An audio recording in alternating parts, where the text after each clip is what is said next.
এটার জন্য তো এতক্ষণ সারাদিনটা অপেক্ষা করো না। এই যে দেখুন আবার বিরিয়ানি দেওয়া, ওরা একটুখানি খেলো, আবার তোলা হচ্ছে। ওই যে সব আনন্দ করে খাচ্ছে দেখুন। খাও। হ্যাঁ না, এটাতে ভালো উঠছে। শোনো, বাচ্চাদের ছোট ছোট দেবে, খেতে পারবে না ওরা, বুঝেছো? আর হাফ করে ডিম দেবে বাচ্চাদের। পিঠগুলো উঠছে না, যেতে পারছি না বাস। এবার ভাত লাগলে ভাত দেবে শুধু, আর স্যালাড দেবে। আবার কে বেশি কথা বলছে? আর এটা চাপা দাও, সব খেয়ে নেবে, খাওয়ার পর তবে দেবে। হ্যাঁ আমার ছেলে এরকম, আমার ছেলেটাকে একদম দেবে না, ও অনেক হয়ে গিয়েছে ওর ছোট ছেলেটা। আর এগুলো খাক আগে, নালে নষ্ট করবে এরা কিন্তু।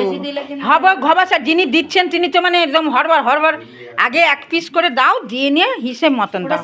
ওগুলো শেষ হবে, বাচ্চা কাছে না, এটা ঠিক করে খেতে পারবে না।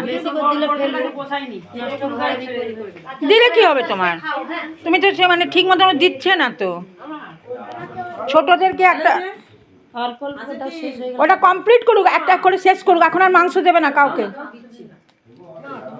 তুমি দুটো ডিম দেবে না, ছোট বাচ্চাদের বেশি দিও না। না এই যে এক ডিম চাইলো না, দাদা তো ভাইটা দিয়ে দিয়েছে। এনো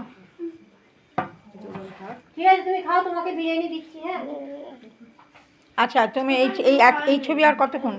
হ্যাঁ এই প্রণাম করছে এরকম করে। হ্যাঁ সঙ্গীতা তোমায় দি এই না মুছে দাও, সঙ্গীতা মা আরে কাপড় দাও না, নাকে মুছে দাও। ঘর কি নোংরা হয়ে গেছে।